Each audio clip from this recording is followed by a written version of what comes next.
Good morning, brothers and sisters.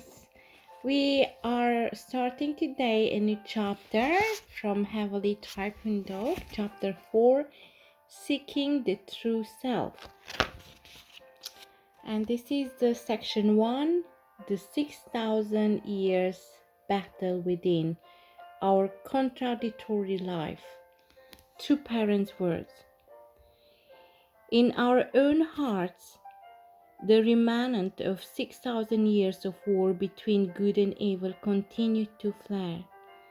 The First World War was horrendous, as was the Second World War. Such wars, though, were relative skirmishes in a much larger conflict, and neither lasted more than 6 years. Yet the struggle between mind and body that goes on within each of us is the worst kind of war. It is a war that seemingly knows no end and whose inevitable results speed up to ruin. Everyone feels the torment of this struggle in his or her own life. The confrontation between mind and body is a fierce battle of good versus evil, representing the prolonged struggle between God and Satan. Throughout the ages, our original mind have longed for peace, happiness, and unity. The problem has always been our physical body, which is at war with the desires of the mind. Your flesh is the container that holds our mind, so we cannot just discard it as we wish. The important thing is how we govern this physical body, whose impulses and directions change minute by minute. As the Apostle Paul lamented in Romans 7:23-24, I see in my member another law at war with the law of my mind, making me captive to the law of sin that dwells in my members. Wretched man that I am, who will rescue me from this body of death? When we look honestly within ourselves, we all can see elements of good and evil. Our mind or conscience is oriented towards good, and our body pulls in the opposite direction towards evil. If we cannot resolve this conflict of mind and body, sin will indeed torment us for eternity. This was true even for so great a saint as Paul. Sharing thoughts. This is something written by Danish philosopher Soren Kierkegaard.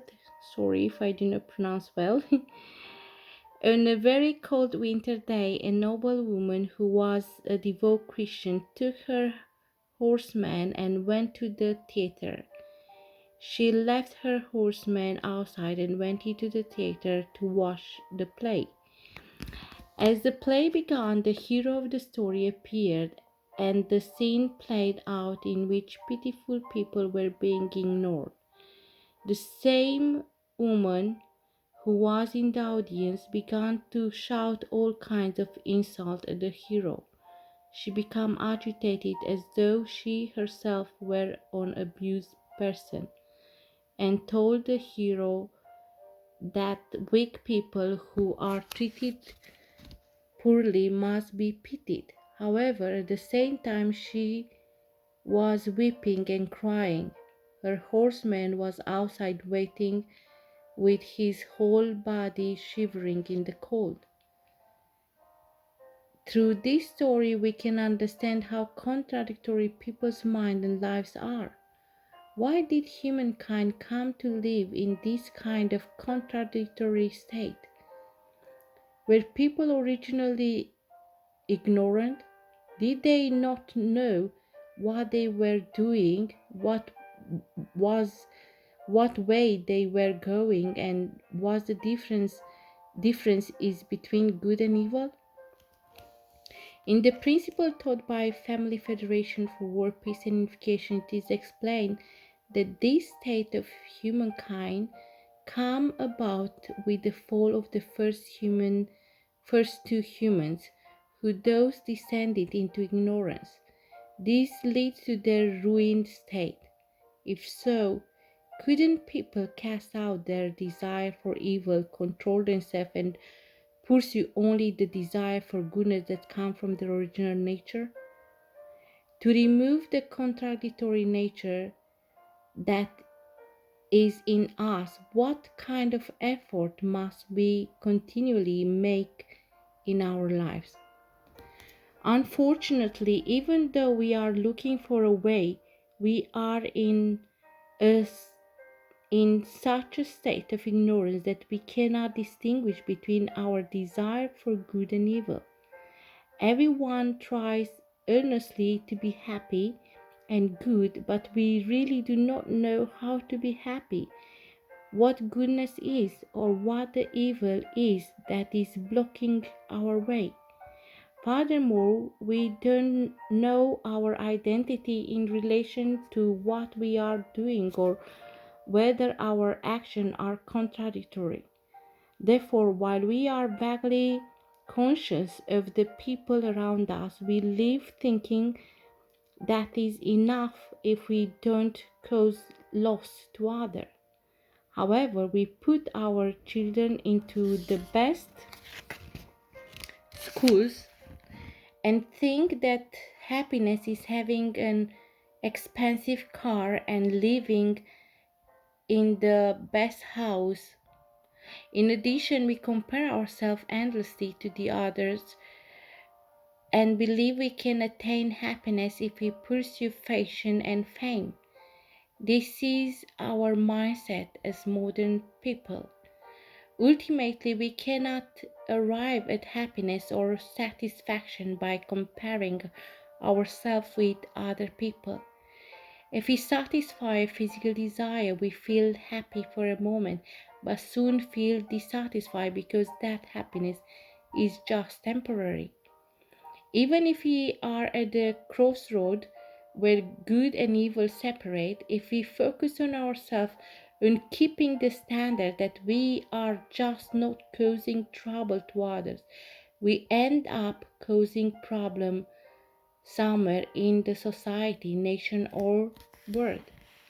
Accordingly, for humankind to arrive at eternal happiness and joy, the following ultimate question must be answered. Where did humankind come from? What is the purpose of life? Is there a world after that? Following certain principle, a baby lives in its mother's womb for 9 months, preparing for the future, bigger world where it will live. The eyes, nose, mouth, ears, and forelimbs are not needed in the world of the womb. They are things needed for the life on the earth. If a child is born who has not developed eye while in the womb, what will result? Unhappily, the child will have to live in the world blind. In the same way, are 100 years that people live on earth really only for happiness on this earth?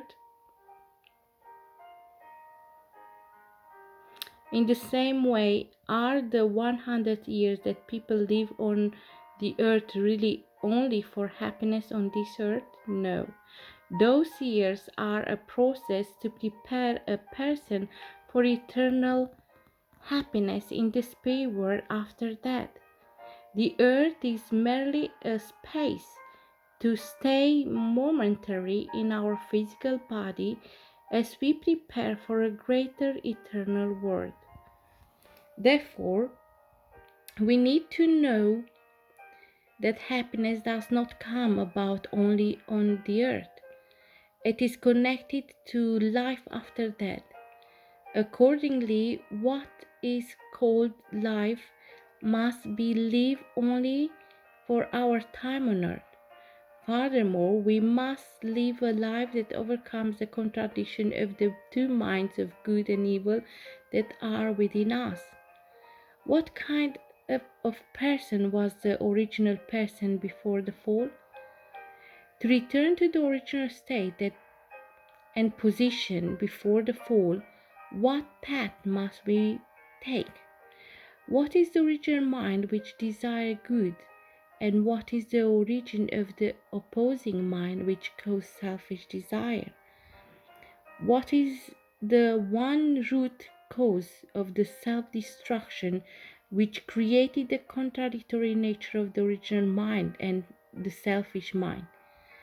We must find answer to those questions and others.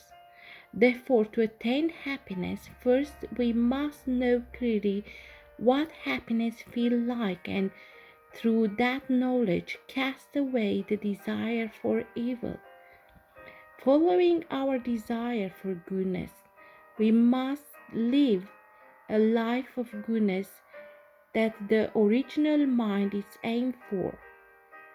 Overcoming the ignorance of our mind, we must be able to distinguish between good and evil on our own. This being so, we must meet genuine truth. If a patient who has caught a disease does not know he has it, he cannot be treated for it. Likewise, we must realize clearly the truth about our situation. Our efforts to do so will draw a bright light which will guide us until we discover the truth. If we catch even a cold, we go to the doctor and make effort to get well, but we don't know that our mind is healed. We have neglected it for a long time. Always check the state of your mind. The effort you make to find the truth will brighten your original form, and you will find ultimate happiness. Point of contemplation. What is the state of my mind? Is it in a healthy state? 2. How can we overcome the conflict of the two minds and achieve eternal happiness? And 3. How can we find our way to happiness and not lose our way again? Wow, God, this is a part that you want to read again. There are a lot of questions here and yes, it's true, our mind and body, it's in a continuous conflict. If we do not connect our mind with the true value and the truth, we have no power to fight against all the temptation and all the things that come from our body. How we overcome the conflict of the two minds and achieve eternal happiness? It's a process of learning to love our enemy, and the biggest enemy of ourselves is ourselves. Yeah. Wow. There is a lot of things that come now in my mind, but this is so complex that I want to read myself again and meditate over it.